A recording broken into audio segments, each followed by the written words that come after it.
வணக்கம் பக்தி ஒளி வியூவர்ஸ். நான் உங்கள் டிஎன்ஏ ஆஸ்ட்ராலஜர் டாரட் ரீடர் கிருஷ்ணகீர்த்தி பேசுறேங்க. இந்த பதிவுல இப்போ நம்ம உள்நாட்டிலே இருப்போம், சில பேர் வெளிநாட்டிலையும் இருப்பாங்க. சரியான முறையில குலதெய்வத்தை வழிபாடு செய்தல் என்பது கொஞ்சம் அவங்களுக்கு முன்ன பின்ன அவங்களோட programme issues, visa issues, working terms and கண்டிஷன்ஸ்னால கொஞ்சம் அவங்களோட ஃப்ளோவா அந்த விஷயத்தை எடுத்துக்க முடியாது. அதாவது இவ்வளோ ஜனத்தொகையில நம்ம குலம் அப்படிங்கிறது, குலசாமிங்கிறது நம்ம குலத்துக்குள்ள இருக்கு. அதாவது குலசாமி யாருன்னு ஃபர்ஸ்ட் ஒரு சின்ன விளக்கம் கொடுத்துட்றேன். ஊரை காக்கும் காவல் தெய்வம் எல்லாம் வந்து ஐயனார் ஊருக்கு வெளியில இருப்பாங்க. குலத்தை காக்கும் குலதெய்வம் வீட்டுல வச்சு வழிபட வேண்டிய தெய்வம். அது வந்து நம்ம ரத்தத்துல நம்ம குலத்துல ஒரு சொந்தக்காரரா பிறந்திருப்பாங்க. நம்ம குலதெய்வம் அது ஒரு சில பேர் வந்து தெய்வ சக்தி வாங்கி இறந்திருப்பாங்க. அந்த மாதிரி கன்னி தெய்வமாகவோ, மாசமா இருக்கும்போது இறங்கோ, இல்ல நல்ல ஒரு முகூர்த்தத்துல நட்சத்திரத்துல பிறந்த தீர்க்க சுமங்கலி, அந்த மாதிரி அவங்கள வந்து குலதெய்வமா மாத்துறது தான் இந்த குலதெய்வ வழிபாடு. சோ இந்த குலதெய்வம் இருக்காங்க இல்லையா, காலங்காலமாக நம்ம இப்ப வெளிநாடு போயிட்டோம்னு வச்சுக்கோங்களேன், நம்ம குலதெய்வம் நமக்கு வசப்படணும், இல்ல நம்ம குலதெய்வம் நம்ம வீடு இதுதான் அப்படின்னு புரிஞ்சுக்கணும், நம்ம மக்கள் தான் இந்த இடத்துல இருக்காங்க, நம்ம குலதெய்வம் தெரிஞ்சுக்கணும்னா அதுக்கு ஒரு சின்ன சீக்ரெட் இருக்கு. ஒரு சிகப்பு துணி மட்டுமே, வேற எந்த கலரும் யூஸ் பண்ணக்கூடாது. சிகப்பு துணி மட்டும் சதுர வடிவில் எடுத்துக்கோங்க.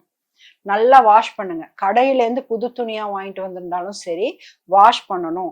வாஷ் பண்ணதுக்கு அப்புறம் மஞ்சள் இருக்கு பார்த்தீங்களா, அதை போட்டு தேய்ச்சி நிழல்ல உலர்த்தி நல்லா காய வச்சு எடுத்துக்கணும். அந்த துணியில மஞ்சள் வாடை அடிக்கணும்.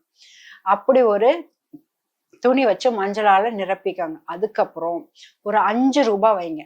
ஏன்னா பூர்வீகம் என்ன, குலதெய்வம் என்ன 5, அப்ப 5 ரூபாய் வைங்க. 1 ரூபாயில 5 வைங்க, இல்ல 5 புது நாணயம் இருந்தா அதுவும் வைங்க. ஏதாச்சும் ஒண்ணு வைங்க. இது கூட ஒரு நிலக்கரி வைங்க. நிலக்கரிக்கு வந்து ஆதாஷன சக்தி உண்டு, எதையும் இழுத்து கொண்டு வரும் வசிய சக்தி.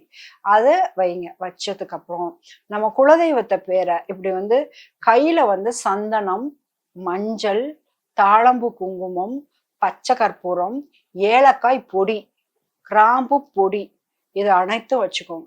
வச்சுக்கிட்டு நல்ல ஒரு நிமிஷம் நம்ம குலதெய்வத்தை 3 வாட்டி கூப்பிடுங்க.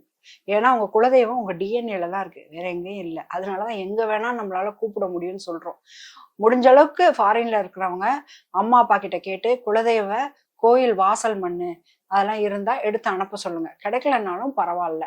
அப்படி நம்ம என்ன பண்ணிக்கணும், அப்படி இந்த உள்ளங்கையில வச்சு இந்த இதன் மூலமா எங்க வீட்டை கண்டுபிடிச்சு என் குலத்துக்கு வாமா, நான் வாழும் வீட்டுக்கு வந்து ஆசீர்வாதம் பண்ணுமா, இது நீ வர்றதுக்கு வழிகாட்டும், இங்கதான் இருக்கும் உங்களை கூப்பிடுற அப்படின்னு சொல்லி உங்க குலதெய்வத்தை நல்லா 3 வாட்டி வேண்டிக்கிட்டு அந்த வாசனை பொடிகள் எல்லாத்தையுமே அந்த 5 ரூபாய் அந்த கறி வச்சிருக்கீங்க இல்லையா, அதை ஃபுல்லா க்ளோஸ் ஆகுற மாதிரி நீங்க பண்ணணும்.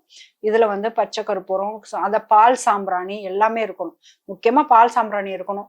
என்னென்ன சொன்னேன், பால் சாம்பிராணி, பச்சை கற்பூரம், மஞ்சள், சந்தனம், குங்குமம், விபூதி, இது எல்லாமே வச்சு ஏலக்காய் பொடி, கிராம்பு பொடி, இது இந்த 8 ஐட்டத்தை வச்சுட்டு அதை ஃபுல்லா மூடணும்.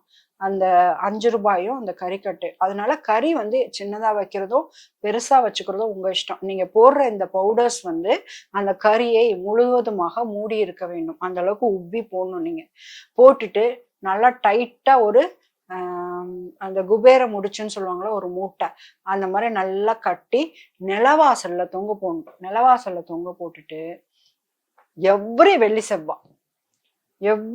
செவ்வாய் நல்லா பால் சாம்பிராணி போடுங்க. அவ்வளவுதான். பால் சாம்பிராணி போட்டு அம்மா வந்துருங்க, அம்மா வந்துருங்க, ஐயா வந்துருங்க, ஆண் தெய்வமா இருந்தா, குழந்தை தெய்வமா இருந்தா நல்லா இது இந்த கிளுகிழுப்பை காட்டுவோம் தெரியுமா, அந்த சவுண்டை வந்து பயன்படுத்துங்க. குலதெய்வம் குழந்தை வடிவத்துல இருக்கு, கன்னி தெய்வமாக இருக்கு அப்படின்னா அந்த கிளுகிழுப்ப சவுண்டை காட்டி சாம்பிராணி காமிக்கணும். மற்றவங்களுக்கெல்லாம் பெல் சவுண்டு ஓகே தான். பெல் சவுண்ட் காட்டி சாம்பிராணி மட்டும் போட்டுட்டு அப்புறம் போய் வீட்டுல வந்து விளக்கேத்தி சாமி கொடுங்க. அப்படி அந்த ஃபீலை நீங்க வந்து ஃபீல் பண்ணுவீங்க. குலதெய்வம் இருக்கு, நம்மளோட இருக்கு, கண்ணு மிக்க நேரத்துல நம்ம பொழைச்சோம் அப்படின்னு ஒரு ஃபீல் வரும் தெரியுமா அது. அதுக்கப்புறம் வந்து திடீர்னு உள்ள அந்த இடர்பாடுகள் எல்லாம் நகர்ற மாதிரி இருக்கும். அதெல்லாம் வந்து ஃபீல் குட் அப்படிங்கிற மாதிரி இருக்கும். ஸோ இதுதான் குலதெய்வத்தை உங்க வீட்டுல அடையாளம் காணும் முறை. நன்றி நேயர்களே. இந்த பதிவு பிடிச்சிருந்தா கமெண்ட் பண்ணுங்க. ஏதாச்சும் சந்தேகம்னாலும் கமெண்ட் பண்ணுங்க.